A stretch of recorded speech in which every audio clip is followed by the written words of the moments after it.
We begin with an unexpected turn in the case of a San Francisco man accused of attacking a woman in front of her condo. Wearing a suit and tie, the man walked into court with his lawyer this evening. Now he is back in jail after new accusers have come forward. KPIX 5's Wilson Walker has details on those other attacks allegedly committed by the same suspect. Wilson? Well, every day this story has unfurled a little bit more. It has gone in slightly different directions and brought us some surprises. But through all of it, the one big question mark has really been Austin James Vincent. Who is this guy? What has he been doing before he suddenly surfaces last week? Well, suddenly there are a number of people who think they know who this man is. They were attacked by Mr. Vincent with a knife.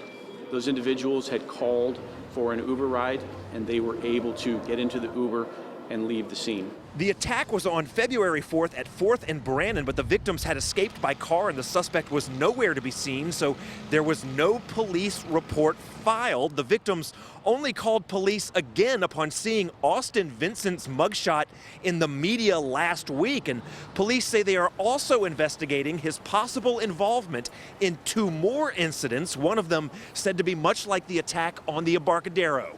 In both of those incidents, the victims have come forward to us based on Mr. Vincent's picture being put out in the media and have indicated to us that they were victims of crimes and they believe Mr. Vincent was the perpetrator. It's been quite alarming when you saw the video of the attack, and now we're seeing all the other women coming forward. Claire Harmon says she's been following the twists and turns of this case, which has put a microscope on how the city's justice and mental health systems struggle to manage the situation on city streets. I think everyone knows it. We see it every day here in San Francisco. It's on the street. It's around the corner.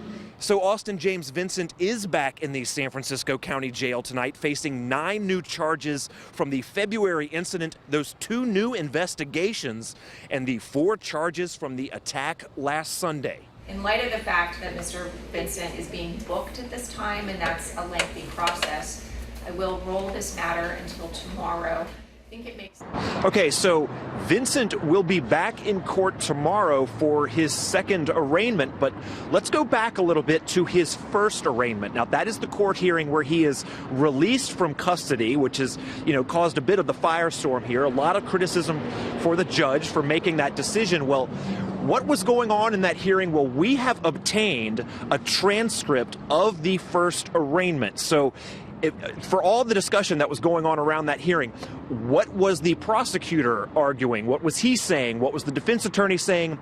What kind of questions was the judge asking? Well, if you want to see for yourself, we have the entirety of that hearing with a transcript of the entire hearing.